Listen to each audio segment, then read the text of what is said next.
Good morning, everyone.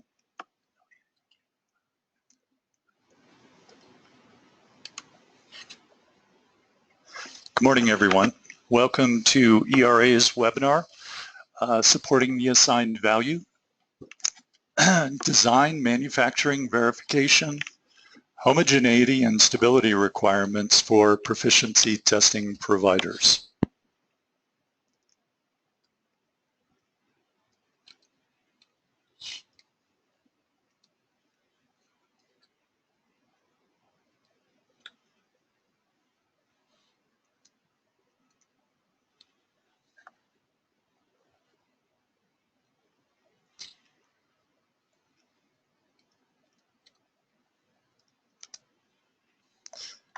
Bear with me for just one moment, folks. I'm going to put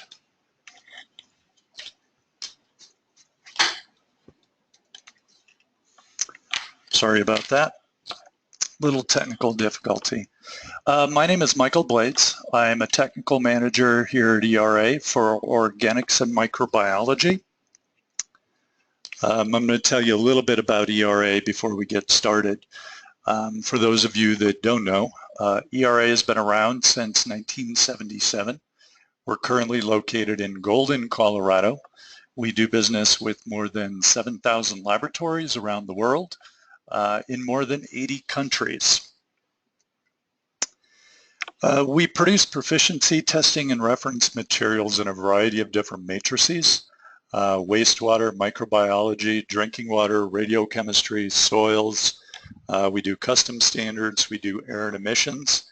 We have a variety of accreditations. Obviously, we're a TNI accredited provider. We're also accredited to ISO 1743 for proficiency testing provider, Guide 34, which is a reference material producer, ISO Guide 17025, which is a chemical testing laboratory, and our manufacturing to ISO 9001. Today, actually, before we get started, I wanted to give you a few housekeeping items. Everyone will be in listen-only mode. If you have any questions, you can type them in and we'll get to them at the end of the presentation. If we don't have time to get to them, I will respond directly via email or a phone call. The webinar is being recorded. If you have to step away or you want to rehear any of it, it'll be posted on ERA's website under resources. So let's get started with today's agenda. What we're going to talk about is specifically the TNI PT design and manufacturing requirements, specifically related to design, matrices, analytes, and assigned values. And then we'll go into the TNI PT sample testing requirements. We'll cover verification of the assigned value, homogeneity testing, stability testing, and then we'll also touch on various verification, homogeneity, and stability testing reports that are available for participants and a variety of folks. Okay, let's start with the PT design and manufacturing review. PT providers shall demonstrate to the satisfaction of the PTPA that sample designs and manufacturing processes do a number of things. They, first of all, permit participating laboratories to generate results that fall within the acceptance intervals as they're defined by the TNI FOPT tables. They're also supposed to provide equivalent challenges to all participants. Results in laboratory pass-fail rates that are consistent with historical norms are supposed to be evaluated. Throughout this presentation, I'm going to do some call-outs where it'll say 2016 note. All of these criteria that I'm discussing are to the current standard, which is what's frequently referred to as the 2009 standard, or technically the Environmental Laboratory Volume 3, 2011. 2016, they have a new standard that they've voted in. It's not been finalized. It has a few tiers of executive committees to look at. before it will go into effect. But if there's a difference between the two standards, I will point that out. So this requirement to do the evaluation for pass-fail rates is no longer called out in the 2016 standard. Sample matrices. The matrices for all PTs shall, to the extent possible, resemble the matrices which participant laboratories routinely analyze. The matrix for soil PT samples shall be well-characterized natural soil and shall not contain greater than 90% sand by mass. So those are the specifics related to design. Now, sample analytes. PT providers shall prepare samples that are compliant with the criteria defined by the PT board and published in the TNI tables on the TNI website. When the PT board makes a change to those tables, design criteria, acceptance criteria, whatever it may be, PT providers shall comply with the revised requirements, and they should follow an implementation schedule. So what that means is when they put those changes into effect, they have an effective date. The PT providers, everything that gets produced from that point forward, should follow those criteria. So sample analytes for multiple analyte categories designed in the TNI FOPT tables that do not require all analytes to be spiked, and I'll point those out here in a minute. The PT provider shall determine the number of analytes based on the following. If it's going to be scored in the study from 1 to 10 analytes, it has to include all of those analytes. If it's going to be scored from 10 to 20 analytes, then it shall include at least 10 of the analytes or 80% of the total, whichever is greater. If it's going to be scored for more than 20 analytes, it shall include 16 analytes or 60% of the total analytes, whichever is greater. So that basically spells out for the PT provider. And again,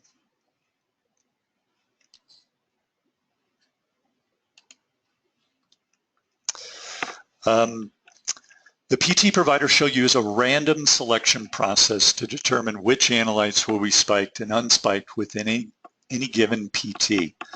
PT provider may make modifications to randomly selected analytes lists based on technical issues.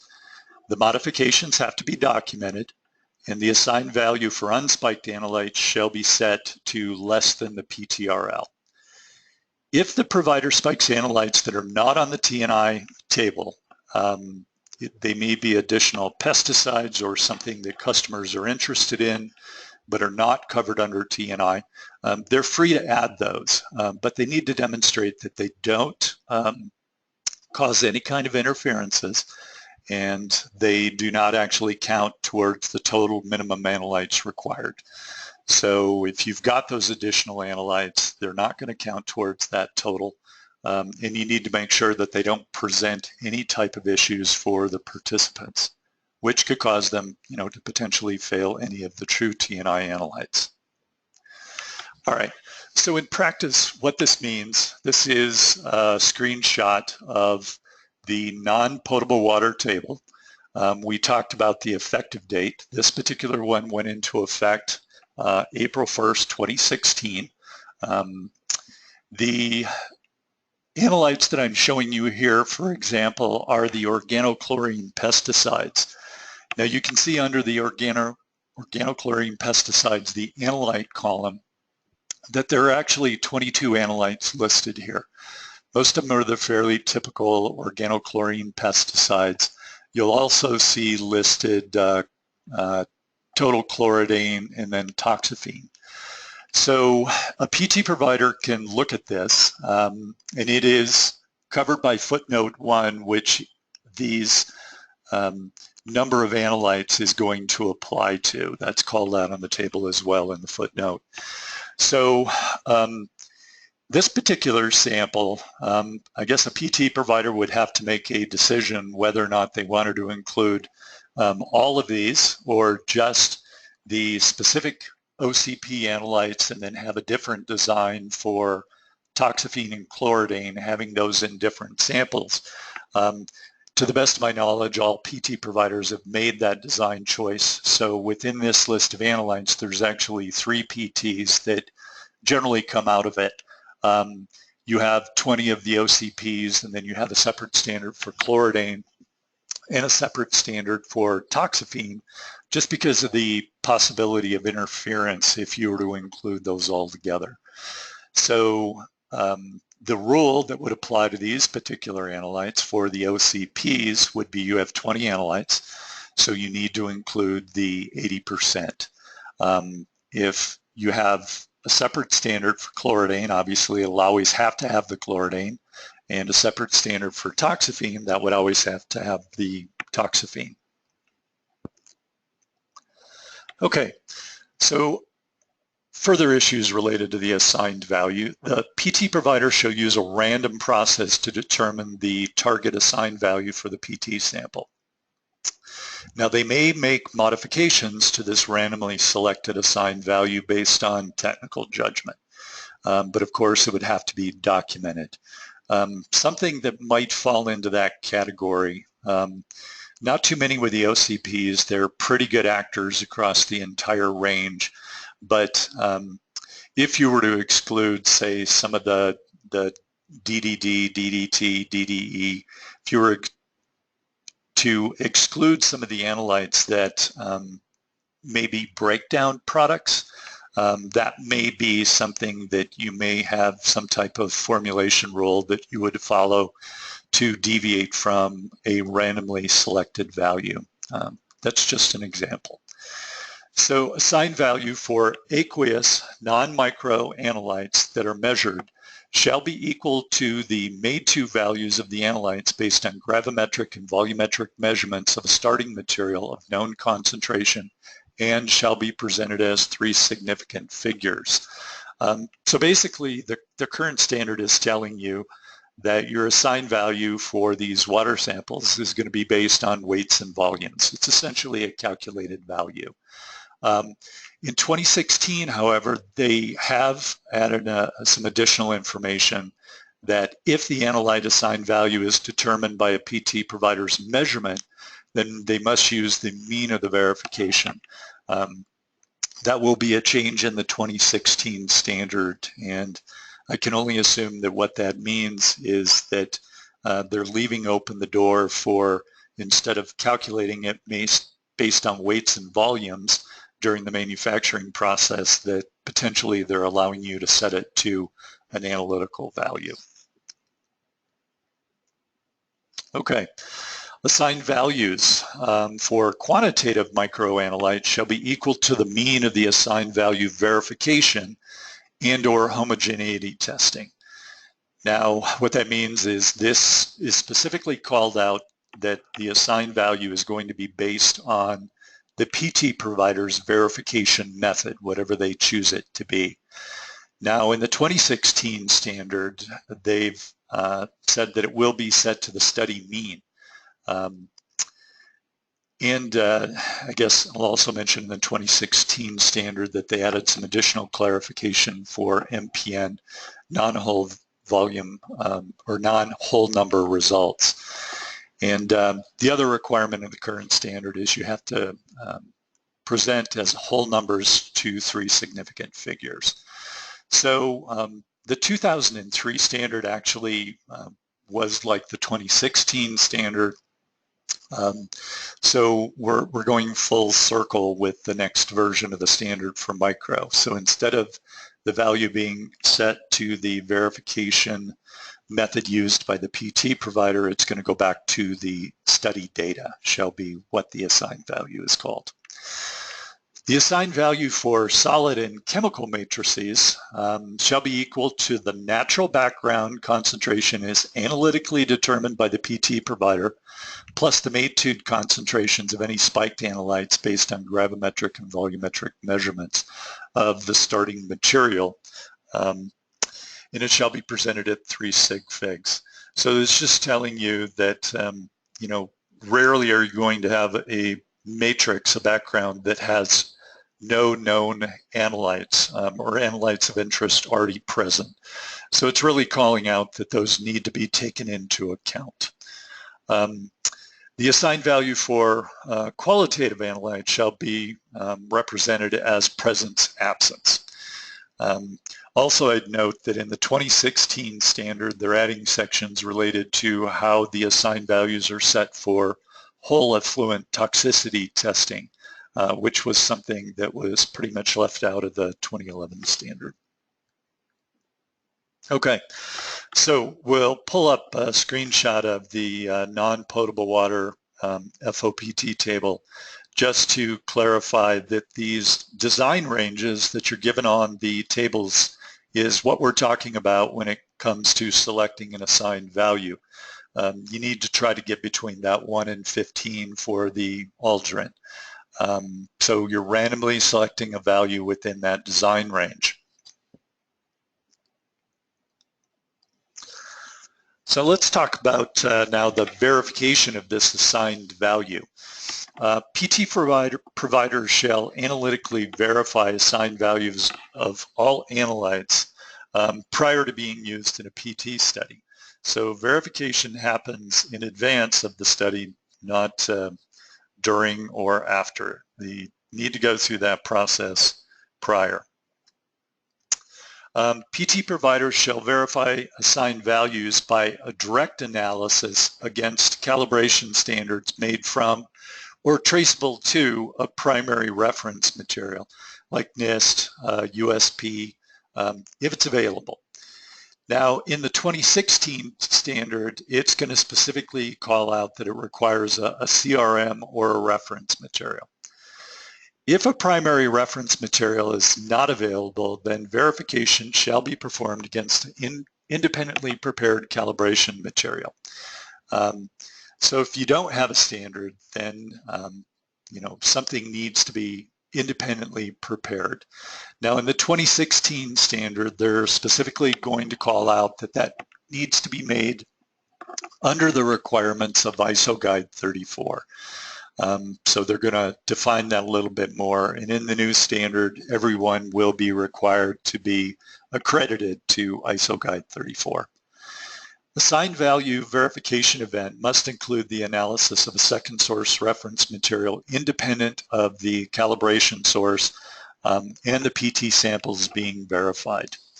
So you've got to have a second source and it needs to be independent.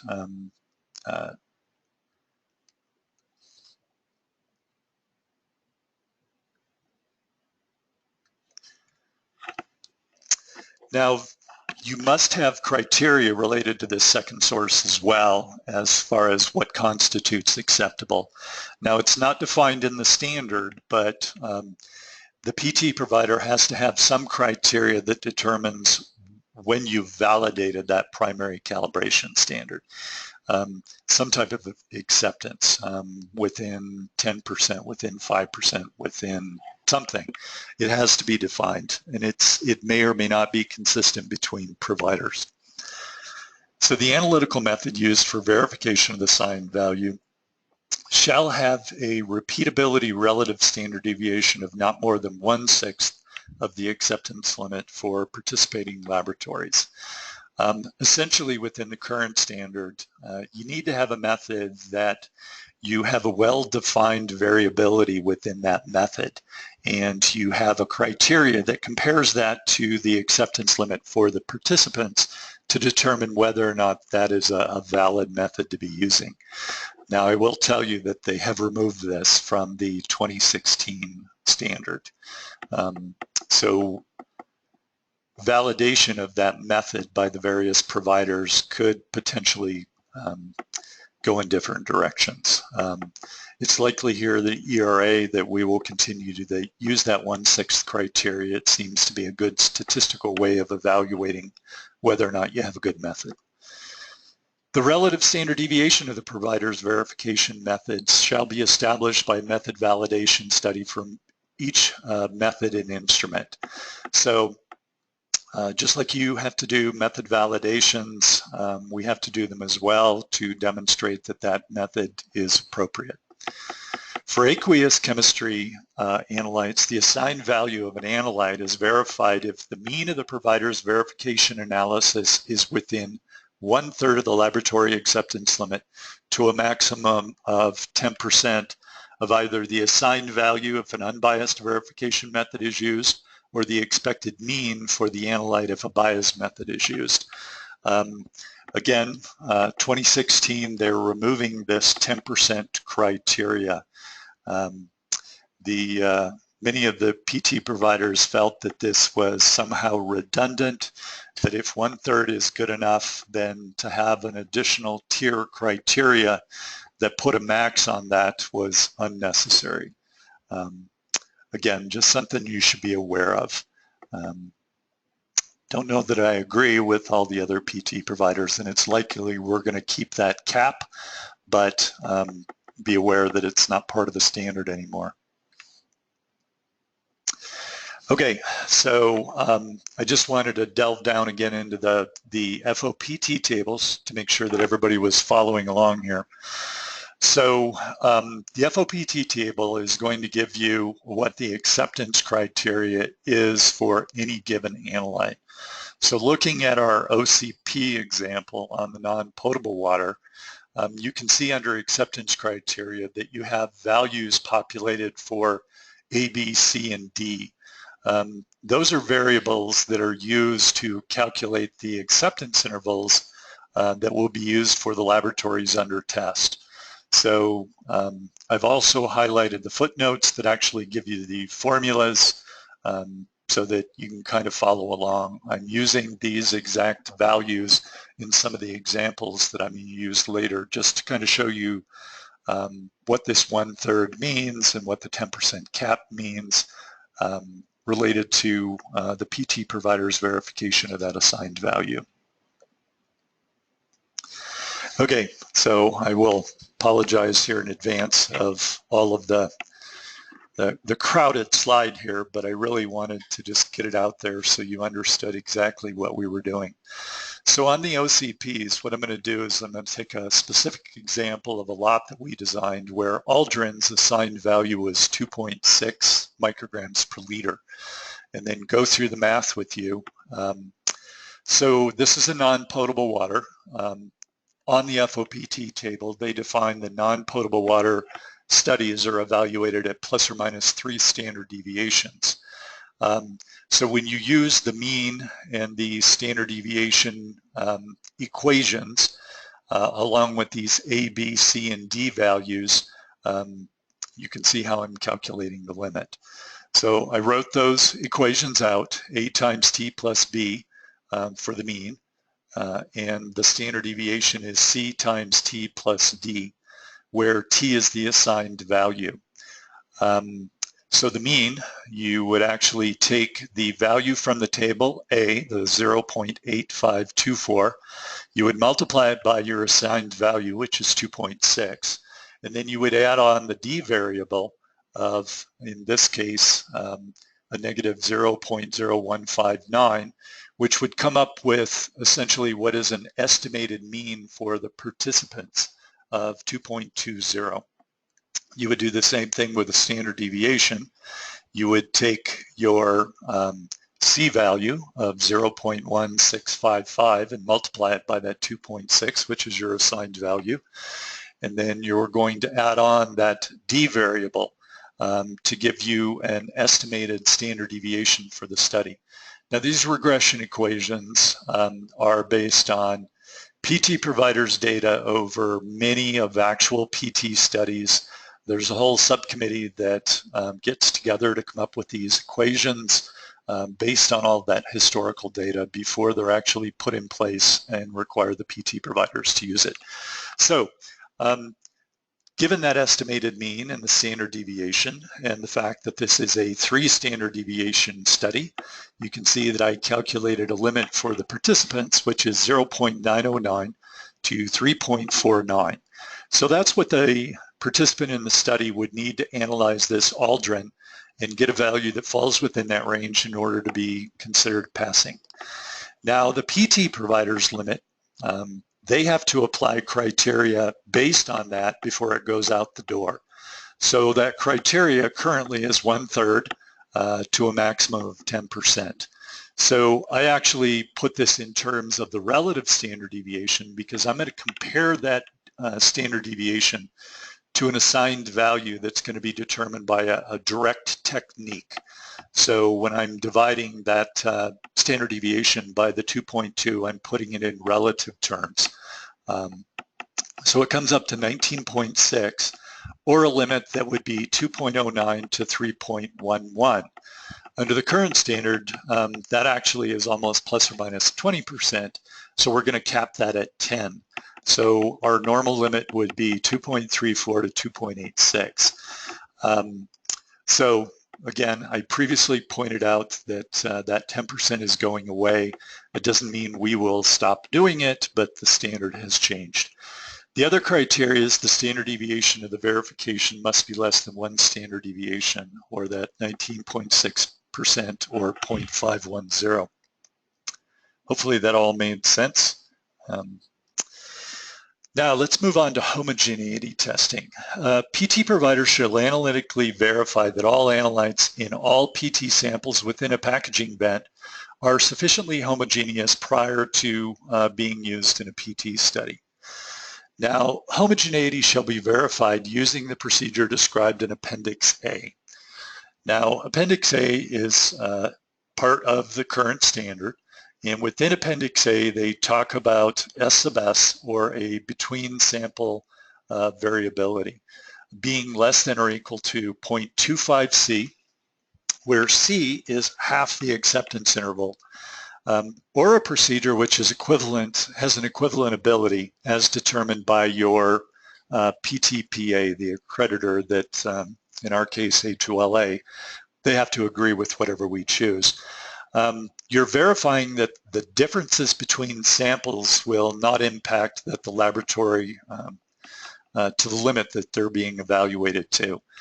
So another thing I wanted to call out is Appendix A is actually being removed. So there is a section that has been added to the standard related to homogeneity that requires compliance to ISO 13528, the 2015 version, Annex B, section B1 to B3, which pretty much, at least the way I interpret it, really follows closely with Appendix A that was being dropped. So it's likely that folks are still going to be following a scheme similar to S sub S less than or equal to 0.25 C. Also in homogeneity testing, it shall be performed on a representative selection of samples randomly selected across the final packaging event of the PT sample batch prior to the shipment to the participants. So basically we need a random process to go in and select samples that were created for a study so that you can demonstrate that homogeneity was across the entire batch. So we have a whole procedure in place that goes through and makes some random selections across the batch to determine which samples we're going to analyze, the order in which we analyze them. So it gets fairly involved when we come down to actually applying that. PT samples which fail to meet these requirements shall not be used in a PT study. It's pretty definitive about that. So let's go back to our example of Aldrin. How do we apply that 0.25 criteria? So again, we're going to take the same assigned value, the standard deviation, we're going to use 3 of them for non-potable water. You calculate the mean, the standard deviation in the same way. We have our limit. So what we do here is the difference, obviously the valuation criteria is going to be the differences between the samples needs to be less than that criteria. So basically you're going to take 25% of 1/2 of that interval. So you can see I'm multiplying 0.25 times 3 times the standard deviation to come up with this 0.32288, or essentially 14.7% of the assigned value. So the variability that we measure across however many samples we randomly selected across that batch cannot exceed this 0.32288 ppb or 14%. Now, let's take a look at stability testing. PT providers shall verify after the closing date of the PT study, but prior to the issuance of the final reports, that all PT samples remain stable during the course of the study. The PT provider shall retain samples of the original PT study material until the close of the study for use in post-study analytical verification. So we made the batch, we analyzed some of it up front, we held on to some of it that's going to be used in stability after the close of the study and before we send out those reports. The stability assessment shall be based on analytical data comparing the mean of a series of random samples analytically tested before the start of the study to the mean of a series of random samples analytically tested after the close of the study. If the difference of the two means cannot be shown to affect an evaluation, then the analyte can be considered stable for the study period. So PT providers shall use a stability verification procedure approved by the PTPA. Examples were included in Appendix A, which was part of the 2711 standard, where they took the absolute differences between the samples and said that that had to be less than or equal to 0.2 C, where C is 1/2 of the acceptance interval. Now again, in 2016, Appendix A was removed, so that example is no longer there. They've added a few additional sections to evaluate the difference between the means is within 1/5 of the laboratory acceptance interval, which is essentially the 0.2 C. But they've added another statement, or can be shown to not affect laboratory evaluations, which I'm not sure exactly what that will mean. It's very nebulous, I guess you would say. So likely ERA is going to stick with this 0.2 C. It seems to be appropriate as essentially as 1/5 of the laboratory acceptance limit. All right, so let's apply that to our same example. The organochlorine pesticides for Aldrin at 2.6. Again, you've got the mean. The participant limit was the 0.909 to 3.49. The standard deviation, we've already calculated all of that. So the 20% stability limit, you take that 0.2, 20%, you multiply it by 1/2 of the interval, or 3 times the standard deviation, and you get this value of 0.2583, or 11.7% of the assigned value. So what that means is you take that initial verified value, say you get 106, on those random samples from before the study was shipped out, to the random samples that were designated to be done for the stability study. You measure those again. You take the absolute difference between those two values, because obviously it could be positive or negative. You get 106, you get 105 on the stability. 1% difference between the two is going to meet that criteria.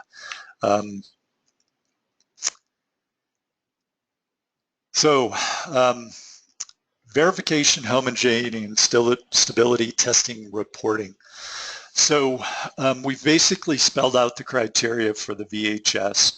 Now I just wanted to make sure that everyone understood that there are actual criteria in the standard that upon the request of any participant in the laboratory, any accreditation body, anybody that has or should have access to the values or how the verification was done can request for it at the close of the study, and that's a report that should be available to you from any PT provider. So that request may come from you, the lab, maybe come from an accreditation body. It also could come from the PT board. Any of that information for any given analyte is available. If you're an individual laboratory and you didn't participate, then it would not be available to you, but it would be available to the PT board or the accreditation bodies regardless.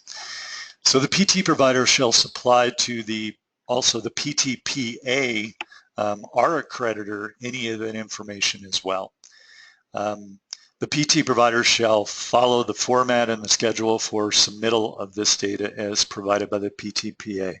So the PTPA can tell us how they want the information, but generally speaking, the lab, the accreditation board, the accreditors, they're going to get our canned format, which is pretty consistent, but PTPA could change it on us and we have to follow whatever they request.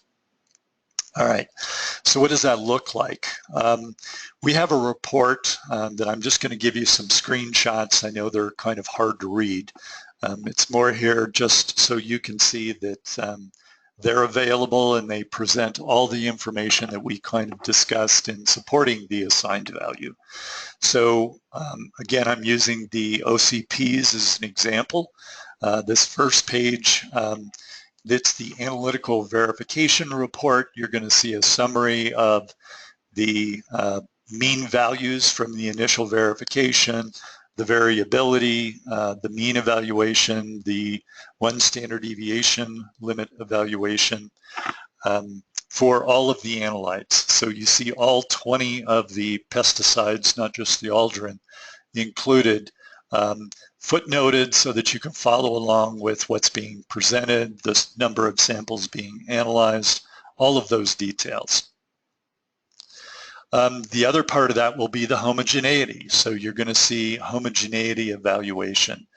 You're going to see that 25% acceptance criteria that I alluded to, comparison to the S sub S. You also see on this report things related to production drift or analytical drift. Those are less obvious requirements within the standard, and I didn't cover those in great detail.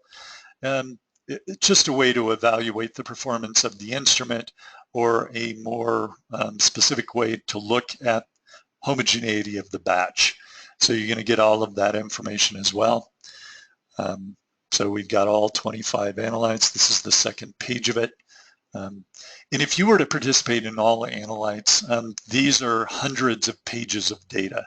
I think this particular study had 227 pages if you wanted to see all of the verification and homogeneity information for every analyte product within the study. All right, also I talked about the stability verification, looking at the initial mean and the standard deviation and the variability between those. This is also part of that report.